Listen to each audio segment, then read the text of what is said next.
And so one of the things they taught us was the issue of black and white. Remember, in 1896, in my country, we did not have those colors. And I was not referred to as black, I was African. But somehow we were just told that you're black. And then the other race is white. And then the other race, you take white color, you say white is pure, the angels are white, you wear white to go to weddings, you wear white for christening, and then you take another group of people and say, you're white. So the children are raised that you're beautiful, everything that you represent is perfect, and when they step outside the door, the world validates what they are being told at home.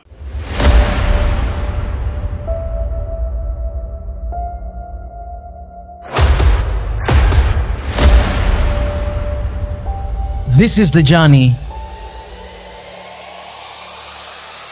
to One Africa. So please join me in welcoming to the stage a truly remarkable woman, Her Excellency, Ambassador Arikana Chihombori-Quao. A very good morning to all of you right here in the historic city and University of Albany State. To the Provost and Vice Provost, to my sister Dr. Sakwe, distinguished professors, the amazing students, thank you so very much for having me. My name is Arikana Chihombori-Quao. I am a proud product of two amazing HBCUs. Fisk University and Meharry Medical College. It does not get any better than that. I was appointed to the position of the African Union Ambassador in 2016 by the then chairman of the African Union, Madam Zuma. The most commonly asked question for me is, Ambassador, how did you come to have this position? What was your journey? And I always say, you know, I was minding my own business in bed one morning, and I remember exactly, it was 3 or 5 a.m. when my phone rang, and there was a voice trying to suggest that I should consider taking a position as ambassador in Washington, D.C. You have to understand that my whole life of 30 years prior to that had really been spent in healthcare, 5 years of training plus 25 years of private practice. And I'm looking towards retirement in a couple of years. And then this very strange idea about getting me to be an ambassador. What do you mean, being an ambassador? I know nothing about diplomacy. The closest diplomat that I could say I knew was a politician who was a relative, who was a governor. But other than that, my understanding of diplomacy is people who met and they would drink tea and coffee and talk about an issue. Might take them 5, 10 years to resolve, if at all. And I'm a medical doctor. We take care of business. We want results. And every day from one exam room to the other, it's results. Yes, we do have some losses, but even then, there's always a plan. Anything that we do, we have a definite endpoint. Diplomacy, it just wasn't my cup of tea. So it took 6 months of back and forth with Madam Zuma until one day she said, you know, if you don't take this position, it's going to stay vacant as long as she was the chair. I'm like, no pressure. And then my husband also said, honey, if you don't take this position, you're being given a platform to do something about what is wrong with our Africa. And if you don't take this position, I don't ever want to hear you complain about what is wrong with your Africa. So on that note, I thought, you know what? I've been in healthcare pretty much all my professional life. Maybe I'll just take a sabbatical for 6 months. I'll go to Washington, and I'll hang around and just chill. And in 6 months, I'll come back and tell my husband that, you see, I tried. I couldn't do it. I'll tell Madam Zuma that I tried, and clearly, I could not do it. So that was the plan. I stayed in a hotel intentionally. I had no plans of owning a place to stay. Every opportunity that I could get, I went back home to Tennessee. But slowly, it became apparent to me as I looked at my mandate, which was to promote Africa in the Americas and to galvanize African diaspora to participate in the development of Africa. One thing became apparent. One, it was the blatant disrespect for the African. When Africans came to the table, their opinions didn't matter. And as I began to make friends, some friends would be very blatant with me. Well, Ambassador, we make policies and we tell the Africans. When we go to Africa, we go with our documents already drawn, ready for signature. But what was also interesting was that the Africans, they sign. They said the Chinese are the most difficult ones. You give them a document, they'll take it back home to China, they will analyze it back and forth, they come back 6 months later, they have redone the document, and then you gotta do it again, and they analyze everything. And we just wish the Africans would do the same. So my question was, why don't we do the same? Why do we just give in?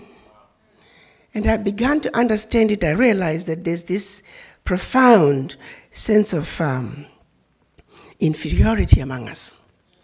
It percolates through from being a child all the way to people in leadership roles, people who are supposed to be defending Africa and speaking out and pushing back. As I began to understand, because I'd never really been put in a position to really say, now stop, this is what's going on, and you need to do something about it. Before, I was looking at it from the sidelines. But now, I'm faced with a situation that if I'm going to deliver on my mandate, we've got to deal with some issues from a fundamental point of view. There was a lack of understanding, in my humble opinion, of Africa, not only by the Africans, not only by the Americans, African Americans, but also by people in leadership in this country, the government. And I kept on that journey trying to think, how then am I going to deliver on my mandate if I'm surrounded by people who don't understand what is really going on? So it was because of that realization that I decided to go on a journey of educating, thank you, educating the continental Africans, the African Americans, and the Americans about what is really going on in Africa. Because what we have been doing in my own analysis, and keep in mind, I didn't realize how much I brought my own experience as a doctor to the African Union. You see, as a doctor, you don't realize you're automatically psychoanalyzing people. Every patient in front of you, you'd be surprised how when patients come to see you, they don't always tell you the truth. And yet you're supposed to help them, but they just, so you gotta learn to see beyond what the patient is telling you, particularly us women, even men too, but you don't come to the doctor as often as women. So you have to be able to say that headache that this woman has, is it a real organic situation? Or is there more to the headache? So through talking to this woman, through the questions, you are able to go home. What is going on at home that could be causing this headache? What's going on at work? What's going on wherever else that's in your environment? We learn to do that and decide, well, maybe this headache is that husband. It's not so much organic situation, that this chest pain is maybe the sun. So we learn to look beyond the words and create an environment on this individual.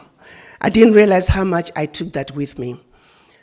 But as I began to make a diagnosis, I analyzed the situation, and my final assessment was that the ignorance that the world has about Africa is the disease that I must fight.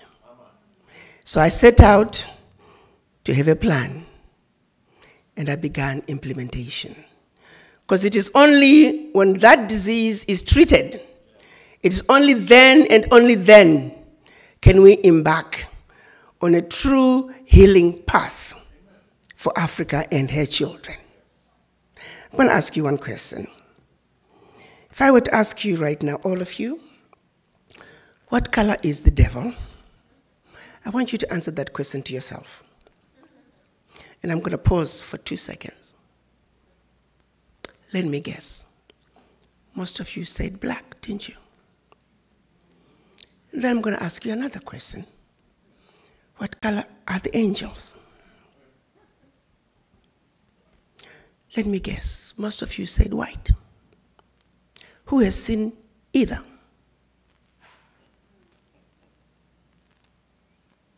And yet we accept it.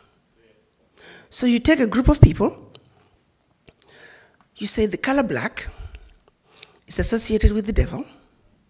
Everything bad is black. You wear black to go to funerals. The villains in the movies are black. Everything undesirable is black. You take a group of people and say, you too are black. No matter how we try as black mothers to raise our children at home and tell them you're black and you're beautiful, the minute they step foot outside that door, they are immersed in nothing but negativity about that which they represent. How do you raise a child with good self-esteem in such a world? Then I took it back a step further. You see, growing up in my village in Zimbabwe, the British did not come to Zimbabwe until 1896. Prior to that, we had our own gods that we worshipped. We had spirit mediums who were our intermediaries to the higher power. They had no color until the British arrived. Then the British began to, you can remember the missionaries were sent to Africa to teach us how to read, but not how to reason. So we're programmed to receive that which they wanted us to receive. And so one of the things they taught us was the issue of black and white. Remember, like 1896 in my country, we did not have those colors. And I was not referred to as black, I was African. But somehow we were just told that you're black. And then the other race is white. And then the other race, you take white color, you say white is pure, the angels are white, you wear white to go to weddings, you wear white for christening, and then you take another group of people and say, you're white. So the children are raised that you're beautiful, everything that you represent is perfect, and when they step outside the door, the world validates what they are being told at home. Now you take these two children. One is surrounded by nothing but negativity about that which they represent. The other is surrounded by nothing but positivity about that which they represent. How do you expect these children to look at themselves as equal? These are some of the subliminal messages that are being passed on to our children. And in my own assessment, and when you look at it from the African point of view, it explains why some of our leaders, people who are supposed to represent us, when they sit across the table with others who don't look like them, they automatically feel inferior. It is a serious problem. It affects our ability to feed our children as mothers. It affects our ability to provide for us children to go to school, provide good healthcare systems, provide good infrastructure. It starts right there. The failure to stand up and defend that which you believe in, and defend that which is blatantly wrong. 1884, after the colonizers had been running around our continent of Africa, They wondered how they were going to defeat these people. You see, you got to understand, before the Greek civilization, before the Roman Empire, there was Africa. The pyramids were built 2,500 years before the Greek civilization. Have you ever wondered why the Greek philosophers, the mathematicians, where were they sent for training, for education, for retraining? They were sent to Africa. Why were they sent to Africa? Because civilization, as we know it, began in Africa. Civilization was in Africa before they had it in Europe. You see, the history books choose to begin history from here going forward. What they don't tell you is that even the English language is based on the Yoruba language. Humanity, as we know it, began in Africa. Without the African, there would not be any other races. It's just a simple fact.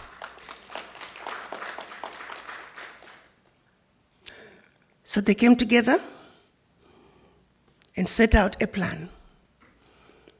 Prior to 1884, you got to remember, Africa was made up of powerful kingdoms. The countries that we know as African countries today did not exist. So if you're going to be doing your DNA testing, I urge you, don't settle for I'm from Nigeria. Settle for what is my kingdom. She said, I'm a proud member of the Monomotapa kingdom.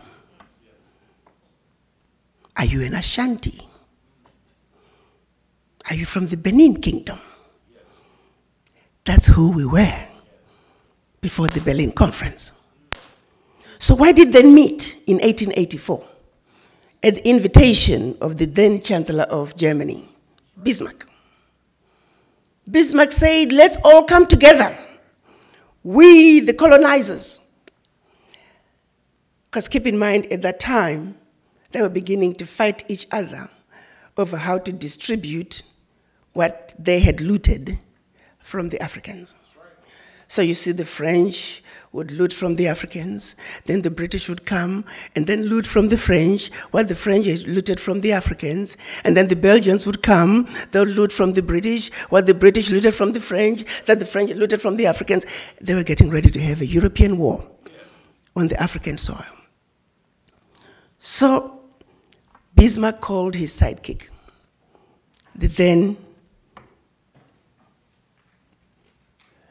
King of Belgium, and said, let's meet in Berlin. Let's strategize on how we can effectively loot from the Africans in a unified way that does not lead us into a war. So they met in Berlin to strategize on how to see to it that Africa and her children are forever defeated and dominated. Make no mistake about that.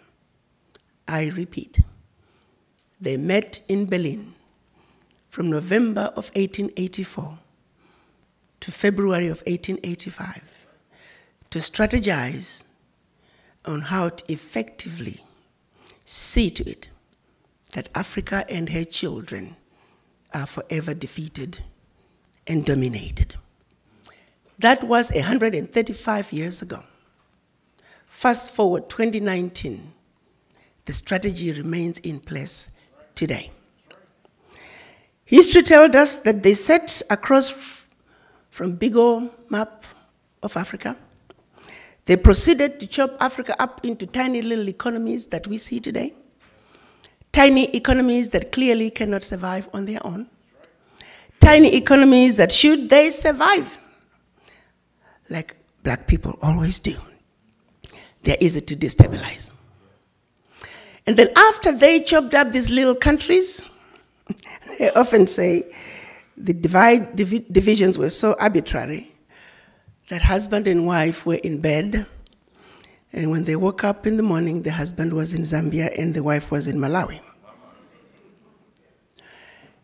And the assignments of these countries to the colonizers were also done in a way that they would provide maximum destruction.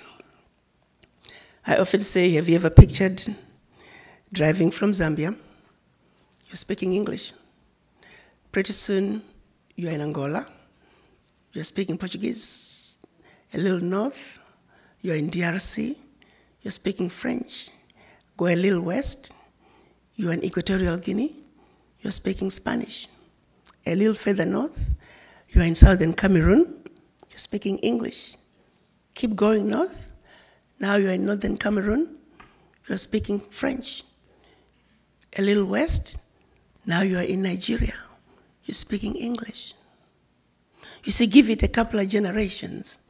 People who were once one will not know each other because they now speak a different language. They now have borders. They now have a different flag, and each one with their own anthem. People who were once one, completely divided up. It was all by design. Then they take those little economies and gave them the same sovereignty on the world stage as the big boys. How do you take Central African Republic and put Central African Republic on the same stage with China and say negotiate? How do you take Malawi and put Malawi in the same room across from India and say negotiate? How do you take Djibouti and put them in the same room with the United States and say negotiate? Africans are defeated before the game even begins. I often use an example of taking my poor husband, if you knew him, and put him in the same boxing ring with Mike Tyson. He said, my husband will collapse before he even gets on the stage. And when he collapses, it's like, what's wrong with you, Dr. Quao? Can't you fight Mike Tyson? The world is not fair. So when we find ourselves being thrown, oh, African leaders are corrupt, oh, that's a big one. They will hit you with that every time. And every time it's supposed to be a conversation stopper about Africa. You see, after they divided us up into the tiny little economies that we are today, then between 1958 and 1961, they started giving us quote-unquote independence. France did something absolutely deplorable. Made the former, and I'm going to use the word former loosely, French colonies, because they still are colonized, sign a document which they called the Pact for the Continuation of Colonization. Dig this. On one hand, we're giving you your independence, but on the other hand, sign this document that you are agreeing to continue to be colonized. So two countries said, no way, Jose, we aren't doing this, Guinea and Mali. The French could not understand it. How could an African country dare not want to be affiliated with France? So in their anger, history tells us that they went into those two countries, took everything that they thought they had brought. To hear Mugabe put it, they even took the last teaspoon and the last chair. Proceeded to pour concrete into the sewage pipes, completely devastating the two economies. This was also done as a way of letting the other countries know that should you refuse to sign this document, this is the fate that awaits you. So the rest of the country signed. Fast forward, 2019, the Pact for the Continuation of Colonization remains in place. What is special about this? The Pact for the Continuation of Colonization said, 1, you Africans, you do not know how to manage your money. You shall deposit 85% of your bank reserves with the French Central Bank under the control of the French Minister of Finance. The French government will take all your monies, collectively invest your monies in the French stock market under the French name. And you don't have to know what the returns are. Should you wish to access some of your money, keep in mind that countries are now left with only 15% of their reserves. You have to submit your country's financial report. And if approved, you get to access up to 20% of your deposits from the previous year as a loan at commercial interest rates. I'm going to repeat that. Should you want to access some of your own money, you have to submit your own country's financial report. And if approved, you get it as a loan at commercial interest rate. So you go from having a humongous credit with France to now owing France for borrowing your own money, a loan that you'll never be able to finish paying. They also said, all your minerals discovered and yet to be discovered, French companies have the first right of refusal. You go to those countries today, all major contracts, French companies have the first right of refusal. The water supply, the power supply, the mining fixtures, the oil rigs, roads construction, airports, French companies have the first right of refusal. If anything is left, the people in your country may get it. They also said, your military can only be trained by France. You can only purchase military equipment from France. France shall have military presence in your country and can invade your country without notice if France feels that her interests in your country are being violated. What constitutes a violation? If you decide to pull from the pact. Keep in mind, as part of the financial situation, France also created a special currency just for West African countries and Central African countries that is called a CFA. And that France is the only country that can print your money. So a violation would constitute an African leader saying, I no longer want my money printed by France. I'm going to start printing my own money. That's a violation, and it can call for France invading your country. In the past many years, we've had 67 coups in Africa out of 26 countries. Of the 26 countries, the coups, 16 coups, 16 countries were former French colonies.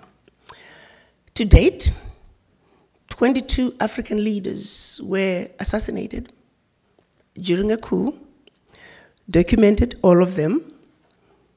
France was behind it, simply because France felt they were quote-unquote threatening French interests by wanting to pull out of this horrible, horrible pact. 2019, nothing has changed. Countries are still depositing their funds to France.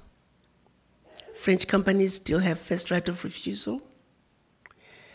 So if you are an African president, newly appointed, your first day in office, your chief of staff comes to you and reads to you the do's and don'ts as stipulated by the Pact for the Continuation of Colonization. Mr. President, you have given up your financial resources. You have given up control of your natural resources. You have given up your military. What power do you have? May I take you back to the question? When people start the conversation with corruption in Africa, I give it to you. I'm not disagreeing. We have corruption in Africa. But who doesn't have corruption on earth? Which country, which continent, which region is free of corruption? And yet what happens in Africa, so much light is shone on it. And when the same thing happens elsewhere, it's minimized. You see, I liken to today, because of the Pact for the Continuation of Colonization, France alone, that little bitty country, is taking out of Africa over $500 billion. Over $500 billion. And by the time they finish investing that money into the French stock market, they're realizing trillions of dollars in any given year. Park that. The watchdogs for corruption are saying out of Africa, 50 billion gets out of the continent from corruption. Now you got two thieves. You have a thief with a briefcase with 50 billion, and another thief, a small thief, with a briefcase with 500 billion. Which thief are you going to go after? The world wants you to be stuck with a thief with 50 billion, and not the thief with 500 billion that's going to become trillions of dollars. Do you quickly realize how the 50 billion becomes a crumb under the table? And we are meant to fight each other for which one of the brothers has gotten a larger chunk under the table. So that way we never have to get on the table and talk about not a 3-course meal, not a 5-course meal, not a 10-course meal. I call it a 100-course meal going on the table. The question I have is,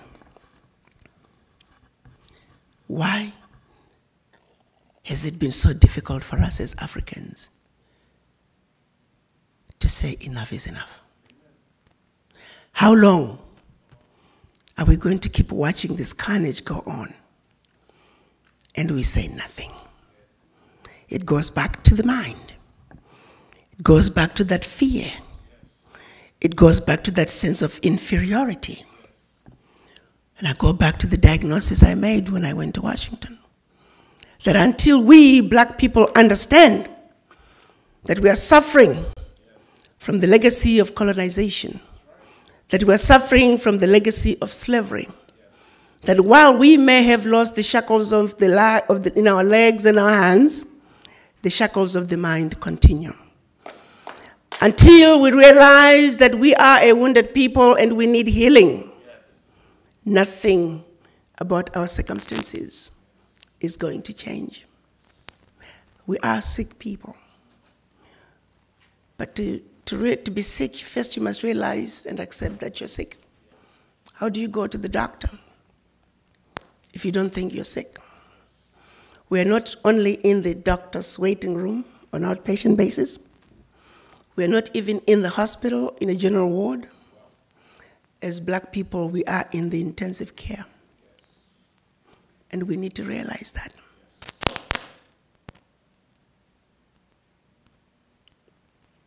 United Nations. It is a body that's supposed to be the watchdog for human rights violations. France is on the UN Security Council. And you see me pick up on France. There are other colonizers too, who are still colonizing Africa. But France did something extraordinary through this pact.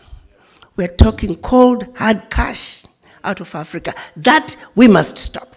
And immediately, we must do that.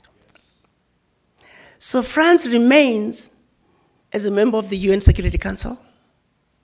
And yet France today remains one of the biggest perpetrators of human rights violations in Africa. And everybody is giving it, the world is giving it a blind eye. France remains the biggest risk to peace and security in Africa today. And nobody is talking about it. So I decided that is, if I am going to deliver on my mandate As the African Union representative to the United States, our people must know the truth and nothing but the truth. That no more shall we continue to be fed lies or be fed information that the powers that be feel we must know and stop there. We will know the truth. And so it is. My first video was addressed to the African diaspora to precisely put things in perspective, starting with the Berlin Conference, the Pact for the Continuation of Colonization. 1963, when our Pan-African leaders got together in an effort to undo the Berlin Conference, but they failed. Because when they went to Addis Ababa at the invitation of Emperor Haile Selassie, they were divided. We had the Pan-African group that said, Africa for the Africans, African Union now. There were only 7 countries: Ghana, Guinea, Mali, Egypt, Morocco, Algeria, and Tunisia. The rest were the nationalists, the Monrovia group. They said, let's go slow. So it is, they won. We often say Africa lost when the Pan-African group, the Casablanca group, lost. Year in, year out, the leaders came up with a compromise which they called the Organization of African Unity. They meet twice a year to discuss issues pivotal to the continent. The issue of an Africa speaking with one voice was tabled at every summit. And year in and year out, they failed to reach consensus until March of last year, 2018, when we finally agreed on what we are now calling the African Continental Free Trade Area, where Africa is now saying enough is enough. Africa must speak with one voice. That's the only way for Africa to take her place on the world stage, is when Africa enters the world stage as one giant Africa. So it is July this year, the African heads of states officially launched the African Continental Free Trade Area. And beginning July next year, Africa, the sleeping giant, will enter the world stage as one customs union.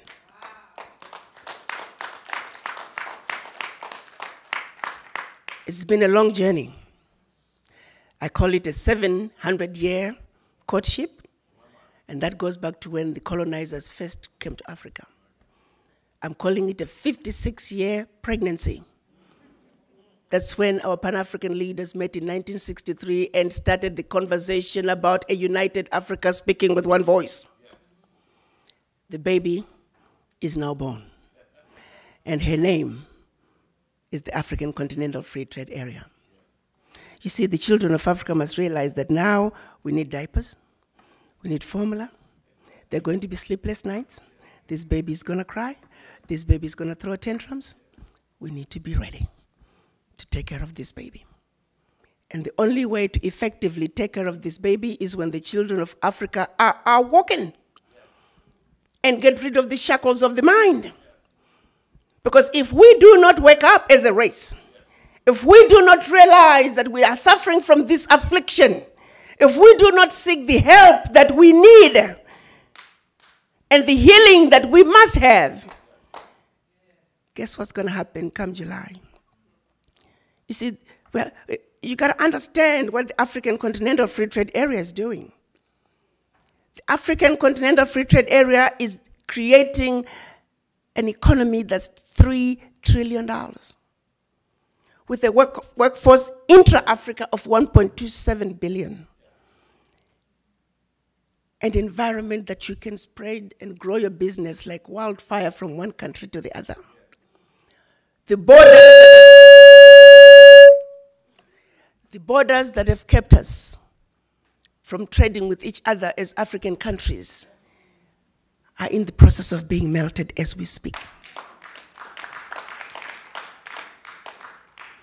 Beginning July 9 next year, 90% of all goods being traded within Africa are going to be zero duty. We're looking at quadrupling intra-Africa trade in the next 5 years. Africa is on the move. The question is, Are the children of Africa ready to step up and take what is rightfully yours?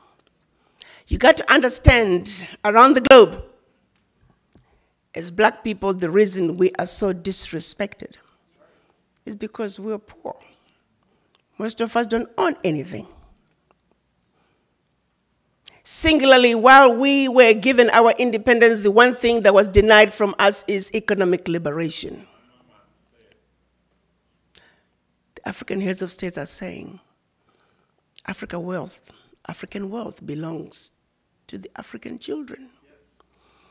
The African Union defines African diaspora as all people of African descent living outside Africa. The African Union is calling on its children to come home and, for a change, build the Africa that you want. The colonizers have been building the Africa that they want. The game is up. You see, you don't go to China and find black people driving the Chinese development agenda.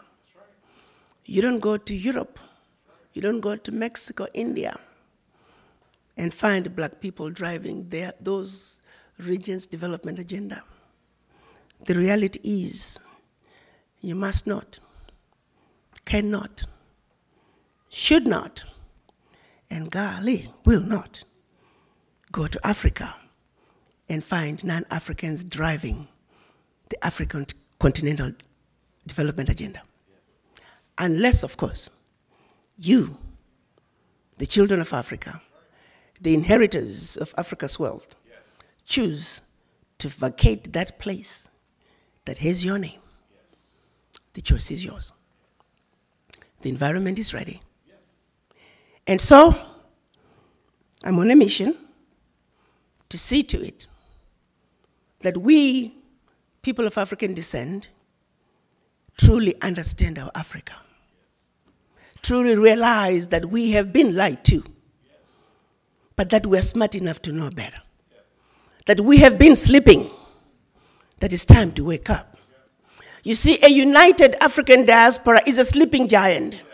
It is the sleeping giant that is needed to bring the sustainable change that Africa desires.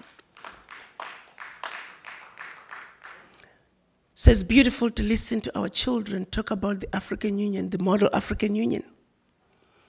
But I ask you children to take it a little bit further. It doesn't end with just a conversation about corruption in Africa. The bigger corruption in Africa is coming from outside. Try flying low over the DRC. You're going to see tarmacs in the middle of the jungle. You're going to see 747s flying into the DRC, picking up minerals and flying right outside the country. Do you think those multinationals are going to want to see peace in the DRC? Do you think they're going to want to see peace in South Sudan? No. A stable Africa is an Africa that cannot be exploited. So they will see to it that there will never be peace in Africa by any means necessary, unless you come to the table and do something about it. For a continent that doesn't have a single gun manufacturing company, we seem to have endless supply of guns. How? How is this okay that Africa continues to be exploited to this extent? How is it okay that the world has watched as France is taking cold, hard cash out of Africa? How is this okay? I want to know. United Nations, answer that. Secretary General Guterres, answer that. When you all meet every year in New York, what are you talking about? That is our reality as black people. And only we can change that. Yes. I am very encouraged by the president of Benin. He has put in a formal request for all the bank reserves his country has deposited with France. Yes. So to France I say, we are watching you, France. There better not be a coup in Benin, because that is your modus operandi. There better not be any instability in Benin, because that is your modus operandi. I'm hoping that the rest of the West African countries, quote unquote, former French colonies, can also demand a refund of their deposits. Africa is on the move. Let's join hands. Let's support those countries in what they have started. And since I'm standing here in a historical black college, that education and understanding is start with you, our youth. This is a fight that I know very well that we will not be able to finish. But golly, we want to make sure that you understand fully what is going on. So when we pass the baton, you understand the issues. No more shall we continue to be ignorant. Our eyes are open. We know our Africa. We are going to reconnect with our roots. African Americans, you must understand there is a void that is deep in each and everyone's subconscious. It is a void that affects everything you do. First, you must understand you have that void. In this country, with the exception of the American Indians, everybody is a foreigner. And everybody has their roots outside the United States. And the rest of the races are connected to their roots, with the exception of the African Americans. You're too busy running away from your roots. You're busy denying who you are. Well, guess what? It is what it is. You are an African, and Africa is home. And the sooner you wake up and realize and accept that Africa is home, the sooner you are going to fill that void. For as long as that voice is in you, you're always going to be like a ship without an anchor. The wind blows this way, here you go. The wind blows the other way, here we go. Find your base. Go home. Africa is where you belong. And Africa is where your roots are. Thank you. For that, we owe her a standing round of applause, please.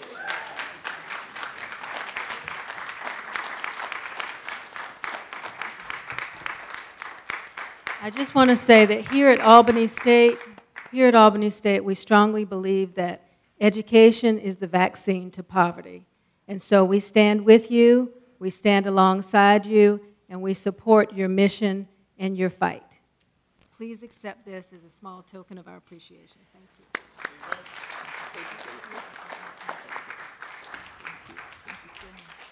Actually, one other point that I'd started discussing with the provost, the Association of African Universities now have their offices in Washington, D.C.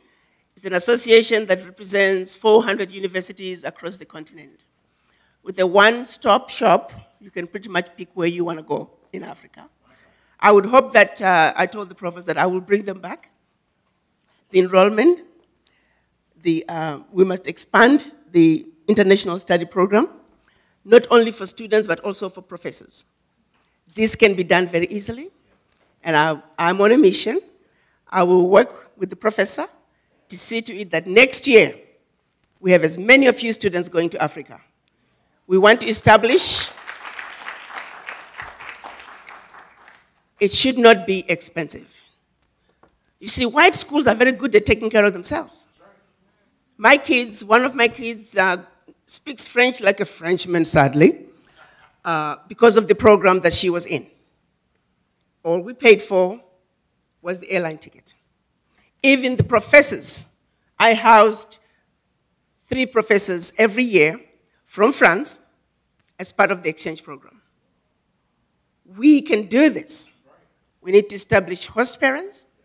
We need to establish host parents in Africa and here. The schools must commit to accommodation. There are organizations that when we work together, our students should never have to struggle. There are airlines that are making money out of going to Africa. Let's hold them accountable. There are businesses making money in Africa. Let's hold them accountable. There are very different ways that we can see to it that our children get to where they want to go. I want to give you my word. I am going to fight to see that our children go to Africa. And Provost, you have my word.